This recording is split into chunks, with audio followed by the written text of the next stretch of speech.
پاکستان کی مجموعی سیاسی صورتحال کیا ہے؟ بظاہر اسٹیبلشمنٹ کی گرفت بڑی مضبوط ہے۔ الیکشن بظاہر قریب ہے، لیکن ملک میں نہ سیاسی سرگرمیوں کی اجازت ہے اور نہ الیکشن کا کوئی ماحول نظر آ رہا ہے۔ تحریک انصاف کے لیڈر علی محمد خان نے ایک پروگرام میں کہا ہے کہ عمران خان کے خلاف کیس صدام حسین کی طرح چلایا جا رہا ہے۔ یہ بڑے خوفناک الفاظ ہیں۔ صدام حسین کی مثال تو یہاں مناسب نہیں کہ انہیں غیر ملکی فوج نے پکڑ کے اپنی کٹ پتلی عراقی حکومت اور عدلیہ کے تحت پھانسی لگائی تھی، لیکن جو دوسرا حوالہ انہوں نے دیا وہ بھٹو کا تھا۔ بھٹو کو بھی پھانسی دی گئی تھی۔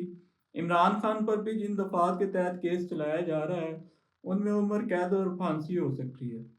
علی محمد خان یہ کہتے ہیں کہ عدلیہ آج تک ذوالفقار علی بھٹو کا عدالتی قتل جسٹیفائی نہیں کر سکی۔ بریکٹ میں کہنا وہ یہ چاہتے تھے کہ عمران خان کو پھانسی دے کر نتائج سے عدلیہ اور اسٹیبلشمنٹ کبھی نمٹ نہ سکے گی اور ہمیشہ پچھتاتی رہے گی۔ ذوالفقار علی بھٹو قتل کا نتیجہ کیا تھا؟ بے نظیر کو پھر اقتدار میں آنے سے کوئی روک نہ سکا۔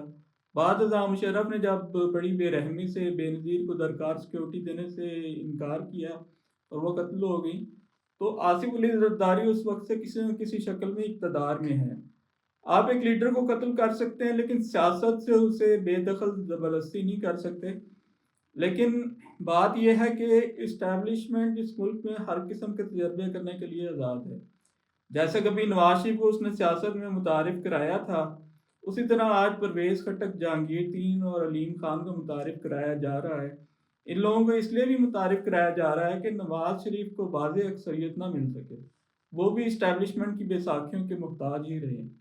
ابھی کل تک نواز شریف اور نون لیگ اسٹیبلشمنٹ کے عطاب کا شکار تھے۔ مریم نواز کھلم کھلا کہتی تھی کہ ہمارے خلاف کیسز جنرل فیض حمید نے بنائے، اسی نے چلائے اور بریکٹ میں اسی نے سزا دلوائی۔ آج نون لیگ کے ہاتھ سر پہ اسٹیبلشمنٹ کا ہاتھ ہے اور عمران خان عطاب کا شکار۔ جو چاہے آپ کا حسن کرشمہ ساز کرے۔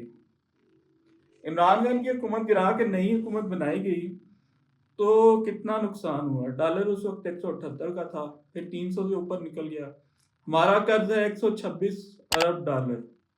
126 کو ضرب دیں اضافے سے یعنی 122 سے، تو جواب آتا ہے 15,000 ارب روپے۔ تو ہمارا قرض 15,000 ارب روپے بڑھ گیا اس تجربے سے۔ پٹرول الگ مہنگا ہوا، مہنگائی کنٹرول سے باہر نکل گئی، لیکن یہ پیسے سب پاکستانیوں نے دینے ہیں اپنی جیب سے، اسٹیبلشمنٹ نے اپنی جیب سے تھوڑی دینے ہیں۔ سو تجربات ہوتے رہیں گے۔ لگا کر آگ شہر کو یہ بادشاہ نے کہا، اٹھا ہے دل میں تماشے کا آج شوق بہت، جھکا کے سر کو سبھی شاہ پرست بول اٹھے، حضور شوق سلامت رہے شہر اور بہت۔ اب عمران خان کو سبق سکھانے کی باری ہے، جیسے بھٹو کو پھانسی دے کر پیپلز پارٹی کو سبق سکھایا گیا تھا۔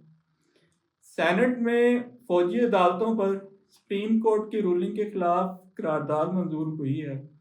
آپ اندازہ کریں کہ نگران وفاقی اور صوبائی حکومتیں اور وفاقی وزارتیں فوجی عدالتوں میں سویلین کا ٹرائل کرانے کے لیے کتنی بےتاب ہیں، اور ان کا موقف ہے کہ سویلین کا ٹرائل فوجی عدالت میں ہونا چاہیے۔ یہ بات فوج کے سمجھ آتی ہے۔ وفاقی اور صوبائی حکومتیں کہہ رہی ہیں کہ سول عدالتیں ٹرائل نہیں کر سکیں گی، فوجی عدالتیں کریں۔ بھلا نگران حکومتوں کو اس سے کیا غرض؟ ان کا مینڈیٹ تو ہے کہ الیکشن ہونے تک انہوں نے ملک کا انتظام سنبھالنا ہے۔ اس سے آپ اندازہ لگائیں کہ ملک پر اس وقت اسٹیبلشمنٹ کی گرفت کتنی مضبوط ہے۔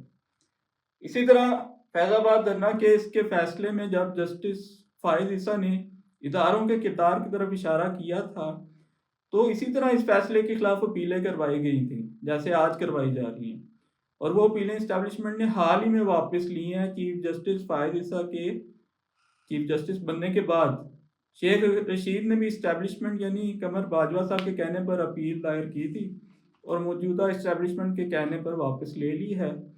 اسی کیس کا فیصلہ کرنے پر جسٹس قاضی فائز عیسیٰ کو عبرت کا نشان بنانے کی کوشش اسٹیبلشمنٹ نے کی تھی، لیکن ججوں نے متحد ہو کے انہیں بچا لیا۔ کل چیف جسٹس نے کہا کہ اگر فیض آباد دھرنا کیس کے فیصلے پر عمل درآمد ہو جاتا تو 9 مئی نہ ہوتا۔ اس سادگی پہ بندہ مسکرا ہی سکتا ہے۔ 9 مئی تو شروع ہی عمران خان کو احاطہ عدالت سے توہین آمیز انداز میں گرفتار کرنے سے ہوا تھا، جو کہ غیر قانونی تھا۔ اور اسرار طور پر کور کمانڈر کی سیکیورٹی غائب تھی، ممتاز قانون دان اور سیاستدان اقتدار حسن کی رائے آپ سن لیں اس پر۔ سوال یہ پیدا ہوتا ہے کہ عمران خان پر سزائے موت کی دفعہ کیوں لگائی جا رہی ہے؟ ڈرانے کے لیے، تاکہ باہر بھاگ جائیں۔ میں نے رؤف کلاسا صاحب کے ایک ویلاگ میں حفیظ اللہ نیازی صاحب کی گفتگو سنی۔ اس کا لب لباب یہ تھا کہ عمران خان کو ڈٹ جانے کا مشورہ دینے والے ان کو ہیرو بناتے کہیں بھٹو کی طرح پھانسی بنا چڑھا دیں۔ اس وقت عمران خان پہ کیسز کیا ہیں؟ اہم کیسز، یوں تو بے شمار کیسز ہیں ان پہ۔ توشہ خانہ یعنی 20% کی بجائے 50% رقم دے کر قانونی طور پر تحفے خریدنے کا کیس۔ توشہ خانہ جہاں سے زرداری اور نواز شریف گاڑیاں تک لے چکے ہیں اور آزاد پھر رہے ہیں۔ 190 ملین پاؤنڈ کا جو کیس ہے، اس میں میرا چیلنج ہے کہ ریاست ملک ریاض کو پکڑ کے دکھائے، کبھی نہیں پکڑ سکے گی، کیونکہ وہ طاقتوروں کے ساتھ مل کر کاروبار کرتے ہیں۔ سائبر کیس بے بنیاد ہے۔ تحریک انصاف اور شہباز شریف دونوں حکومتوں میں یکے بعد دیگر نیشنل سیکیورٹی کمیٹی کی 2 میٹنگز میں امریکی حکام کی طرف سے مداخلت اور جواب میں احتجاج کی توثیق کی گئی تھی۔ ان سارے کیسز میں عمران خان کی جیب میں 1 روپیہ بھی نہیں گیا۔ آفیشیل سیکرٹ ایکٹ پر صدر کے دستخط ہی نہیں، اور وہ قانونی ہے ہی نہیں۔ کل تو مولانا فضل الرحمان نے بھی کہہ دیا کہ پاکستان کی تباہی کے ذمہ دار اکیلے عمران خان نہیں، بلکہ فیض حمید اور قمر باجوہ بھی ہیں۔ اب جنرل فیض حمید اور قمر باجوہ کو کون پکڑے گا؟ وہ تو قابل گرفت ہے ہی نہیں۔ احتساب صرف اسی کا ہوگا جسے اسٹیبلشمنٹ سبق سکھانا چاہے گی۔ لیکن کیا سب کچھ اسٹیبلشمنٹ کے منصوبے کے عین مطابق ہوتا ہی جائے گا؟ جی نہیں، ایک منصوبہ زمین پر بنتا ہے اور ایک منصوبہ آسمان پر بھی بنتا ہے۔ اسٹیبلشمنٹ کی مرضی ہمیشہ نہیں چل سکتی۔ اگر چل سکتی ہوتی تو 2008 میں کاف لیگ الیکشن جیت جاتی اور آج بھی ملک پہ مشرف کی حکومت ہوتی۔ فی الحال تو صورتحال یہ ہے کہ ایک حلقے میں بھی الیکشن ہو تو تحریک انصاف کا امیدوار جیت جاتا ہے۔ پورے ملک کے الیکشن میں کیا ہوگا؟ یہی وجہ ہے کہ اکثر لوگوں کو آج بھی شک ہے کہ کیا الیکشن واقعی منعقد ہونے جا رہے ہیں۔ بڑی بے یقینی کی صورتحال ہے۔ کسی کو اندازہ نہیں تھا کہ 2023 میں آنے کے بعد اسٹیبلشمنٹ ملک کو واپس 80 اور 90 کی دہائی میں لے جائے گی۔